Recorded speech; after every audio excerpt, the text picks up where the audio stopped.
नमस्ते दोस्तों, मेरा चैनल में आपका स्वागत है। आज का टॉपिक होने वाला है बहुत इंटरेस्टिंग, क्योंकि आज हम लोग बात करेंगे इसरो के कुछ फ्यूचर मिशंस के बारे में। अभी हाल ही में चंद्रयान-3 का इतना अच्छा सक्सेस मिलने के बाद इसरो का अभी ध्यान है अपने फ्यूचर मिशंस में, और अपकमिंग एग्ज़ाम के लिए ये टॉपिक बहुत ज़्यादा इंपॉर्टेंट है। चलिए सीरीज़ को शुरू करते हैं।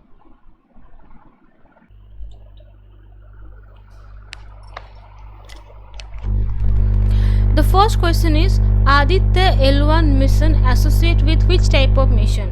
तो आदित्य L1 मिशन किस टाइप के मिशन से जुड़े हुए हैं? तो आदित्य L1 मिशन है एक सोलर मिशन। याद रखना, Aditya L1 mission is a solar mission. Okay, in this mission ISRO will launch satellite that mission study the sun. ये मिशन मेनली सन को स्टडी करने के लिए बनाया जा रहा है। ठीक है, दिस मिशन लॉन्च किया जाएगा सन को स्टडी करने के लिए और सन का कुछ हिडन मिस्ट्री को सॉल्व करने के लिए। ओके, एंड आदित्य का मतलब होता है सन और L1 का मतलब होता है लैग्रेंजियन पॉइंट 1। ठीक है, याद रखना, आदित्य सन का संस्कृत वर्ड है आदित्य, मतलब सन, और L1 का मतलब होता है लैग्रेंजियन पॉइंट। ठीक है, तो ये जो लैग्रेंजियन पॉइंट 1 है, ये अर्थ से 1.5 किलोमीटर दूर है। ये भी याद रखना, जो लैग्रेंजियन एक ऐसा पॉइंट है जहाँ पर ऑब्जेक्ट का ग्रेविटेशनल पुल सेम होता है। मान लेते हैं दो ऑब्जेक्ट है, सन और अर्थ। तो सन और अर्थ के बीच में एक ऐसा जगह होगा जहाँ पर सन का ग्रेविटेशनल फोर्स और अर्थ का ग्रेविटेशनल फोर्स सेम होगा, और उसी जगह पर हम लोग इस स्पेसक्राफ्ट को प्लेस करेंगे, जैसे L1 पॉइंट पे। ठीक है, अगर L1 पॉइंट ऐसा पॉइंट है जहाँ पर सन का ग्रेविटेशनल पुल और अर्थ का ग्रेविटेशनल पुल सेम है, इसीलिए अगर स्पेसक्राफ्ट को वहाँ पर प्लेस करेंगे तो स्पेसक्राफ्ट को ना सन खींच पाएगा ना अर्थ खींच पाएगा, और स्पेसक्राफ्ट वहाँ पर एडजस्ट हो जाएगा और अपने ऑर्बिट में उस सन के चारों तरफ घूमेगा, एज वेल एज पृथ्वी के चारों तरफ भी घूमेगा, और वहाँ से सन को ऑब्जर्व कर पाएगा, और सन से मतलब जितने भी इंफॉर्मेशन हो सकता है वो वहाँ से पिक्चर के तरफ मतलब ले सकता है। ओके, दूर है। और ये जो आदित्य L1 मिशन का एम क्या है? This mission will study about solar emissions, solar wind and coronal mass ejections and sun outer layer corona. Okay, तो ये जो आदित्य L1 मिशन है, ये पहली बात तो सन का जो आउटर लेयर कोरोना को स्टडी करेगा, उसके बाद सोलर एमिशंस को स्टडी करेगा, सोलर विंड्स को स्टडी करेगा, एंड कोरोनल मास इजेक्शंस को भी स्टडी करेगा। ये सब स्टडी करने के लिए आदित्य L1 को मतलब सन और अर्थ के बीच में जो एक पॉइंट है, L1 पॉइंट है, वहाँ पर प्लेस किया जा रहा है। ठीक है, इसीलिए इसका नाम है आदित्य L1। L का फुल फॉर्म है Lagrangian point 1।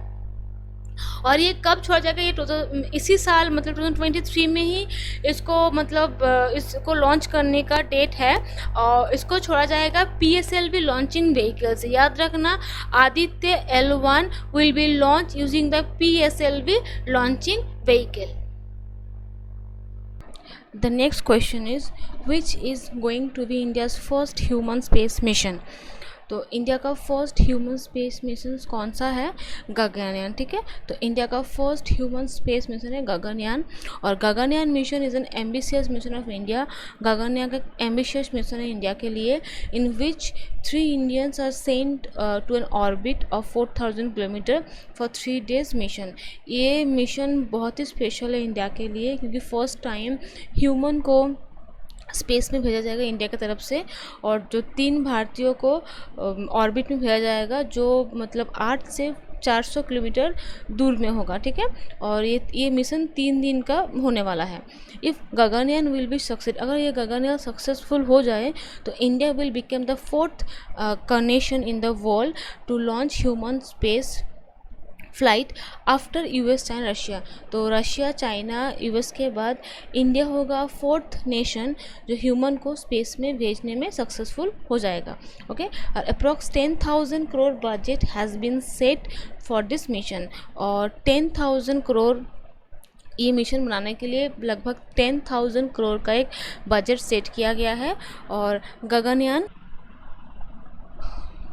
The next question is, which country's space agency launched NISA satellite with India? तो निसा सैटेलाइट को लॉन्च कर रहा है इंडिया के सिवा और कौन से स्पेस एजेंसी? तो निसार सैटेलाइट को लॉन्च कर रहा है इंडिया और नासा मिल के, ठीक है। इंडिया के साथ इंडिया का इसरो और यूएस का नासा दोनों मिल के ये निसार सैटेलाइट को लॉन्च कर रहे हैं।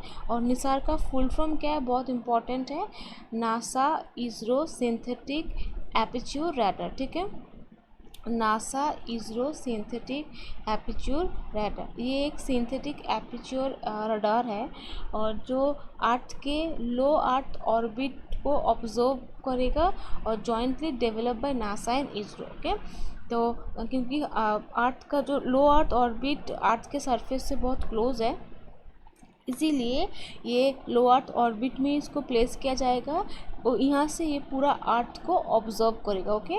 और Nisar will map the entire globe in 12 days, ये इतना पोटेंशियल है इसका, ये पूरा ग्लोब को, मतलब पूरा जो अर्थ को ये 12 दिन में ये मतलब कंप्लीट कर सकता है, ठीक है। 12 दिन में पूरा अर्थ को घूम के कंप्लीट कर सकता है। और ये मतलब इसमें बहुत हाई रेजोल्यूशन कैमरा लगा रहेगा जिससे ये पूरा अर्थ का फ़ोटोज़ भी मतलब क्लिक कर सकता है, ठीक है। एकदम पूरा साफ़ सुथरा फ़ोटोज़ क्लिक कर सकता है और मतलब provides a statically and temporally consistent data for understanding changes in earth ecosystem, ice mass, vegetation, biomass, sea level rise, ground water and natural hazard including earthquake, tsunami, volcano and landslide, ठीक है। तो इस मतलब ये पूरा globe का चक्कर 12 दिन में लगा सकता है और इसमें इतना हाई रिजोल्यूशन वाला मतलब कैमरा रहेगा जिससे ये पूरा अर्थ का किसी भी पार्ट में, रात हो या दिन हो, किसी भी पार्ट में ये फ़ोटोज़ क्लिक कर सकता है, लाइक अर्थ का सेल्फी ले सकता है, ठीक है। आर्ट का फ़ोटो क्लिक कर सकता है और उस फ़ोटो से हम लोग को आर्ट के बारे में बहुत कुछ, बहुत जो छोटे छोटे चीज़ भी है आर्ट में, सब हम लोग जान पाएंगे और उससे हम लोग को बहुत फ़ायदा भी मिलेगा, ठीक है। और the Nisar satellite is schedule for launch in early 2024। तो ये सैटेलाइट कब लॉन्च होने वाला है, 2024 के पहले ही, मतलब पहले ही मंथ में ये शायद लॉन्च हो सकता है और सतीश धवन स्पेस सेंटर से ये लॉन्च होने वाला है, ठीक है। तो ये बहुत इंपॉर्टेंट है। तो निसार जो सैटेलाइट है ये नासा और इसरो मिलके बना रहे हैं और ये एक सिंथेटिक एपर्चर रडार सैटेलाइट है और जिसको कहाँ प्लेस किया जाएगा, अर्थ के लो अर्थ ऑर्बिट में, क्योंकि लो अर्थ ऑर्बिट अर्थ सरफेस से बहुत क्लोज है और यहाँ से बहुत अच्छे से अर्थ को ऑब्जर्व किया जा सकता है। और निसार इतना पोटेंशियल है, ये 12 दिन में पूरा पृथ्वी को घूम सकता है, ठीक है। पूरा पृथ्वी का चक्कर लगा सकता है, एक चक्कर लगाएगा 12 दिन में, बहुत इंपॉर्टेंट है। The next question is Mangalyaan 2 will be launch which year. Mangalyaan 2 कब लॉन्च होने वाला है, तो मंगलयान 2 लॉन्च होने वाला है 2024 में। पहले हम लोग ने सक्सेसफुली मंगलयान 1 को हम लोग ने लॉन्च किया, फिर हम लोग आएंगे मंगलयान 2 को लॉन्च करेंगे 2024 में। तो आफ्टर मंगलयान 1 सक्सेसफुल होने के बाद ही ये मंगलयान 2 को लॉन्च किया जाएगा। ये भी एक ऑर्बिटल मिशन ही होगा and ISRO can also added a robot to the Mangalyaan 2 mission which will land to Mars. एक रोबोट को ऐड किया जाएगा जो मार्स में लैंड होगा एंड वहाँ से मतलब कुछ इन्फॉर्मेशन कलेक्ट करके पृथ्वी में भेजेगा, ओके। और it will launch using GSLV MK3। और ये कौन से लॉन्चिंग व्हीकल से लॉन्च होगा, GSLV MK3, याद रखना। तो Mangalyaan 2 will be launch in 2024 और ये भी एक ऑर्बिटल मिशन, ये भी एक ऑर्बिटल मिशन होने वाला है। द नेक्स्ट क्वेश्चन है Shukrayaan will be launch which year. तो शुक्रयान को कब लॉन्च किया जाएगा, ये भी शुक्रयान को भी लॉन्च किया जाएगा 2024 के अंदर ही। और ISRO will send an orbit to the planet Venus. और इसरो वेनस के मतलब ऑर्बिट में एक सैटेलाइट को भेजने वाला है जो study the surface and atmosphere of the planet Venus, जो वेनस का एटमॉस्फेयर को स्टडी करेगा। And Venus is very close to the sun due to which the atmosphere is very hot. Venus sun के बहुत ज़्यादा क्लोज, इसीलिए यहाँ का एटमॉस्फेयर बहुत ज़्यादा गर्म है।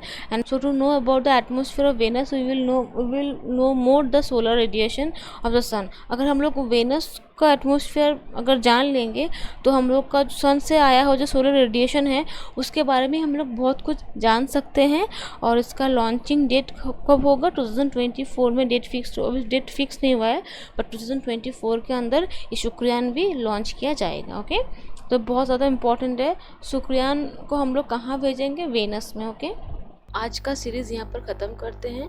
और अगर आपको मेरा ये वीडियो इन्फॉर्मेटिव लग रहा है तो प्लीज़ इसको लाइक कीजिए, मेरे चैनल को सब्सक्राइब कीजिए और मिलते हैं नेक्स्ट वीडियो में।